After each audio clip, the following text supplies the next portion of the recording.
Recent 24 live নিউজে আপনাকে স্বাগতম। গরুর মাংস বাহন সন্দেহে এবার ট্রেনেই 3 ভাইকে কুপিয়ে হত্যা। সঙ্গে গরুর মাংস রাখার সন্দেহে ভারতের উত্তরপ্রদেশের মথুরাগামী গাজিয়াবান্দ দিল্লি মথুরা ট্রেনে সহযাত্রীদের বিরুদ্ধে 3 জনকে পিটিয়ে হত্যার অভিযোগ উঠেছে।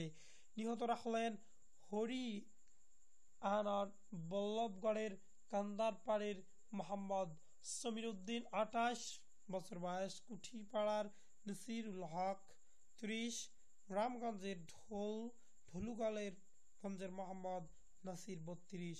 জানা গেছে বৃহস্পতিবার দিল্লির তুঘল কবাদে ঈদের কেনাকাটা শেষে ট্রেনে করে বাড়ি ফিরছিলেন, কিন্তু গরুর মাংস নিয়ে সহযাত্রীদের সঙ্গে ঝগড়া বেঁধে যায়। এমন সময় সহ যাত্রী সমীর উদ্দিন ও তার 2 ভাইয়ের ওপর হঠাৎ ছুরি দিয়ে আক্রমণ করে ট্রেনেই একজন মারা যান, বাকি 2 জনকে হাসপাতালে নেওয়ার পর মৃত্যু হয়। তবে পুলিশ বলছে ট্রেনের সিট নিয়ে দ্বন্দ্বে এ ঘটনার সূত্রপাত হয়েছে।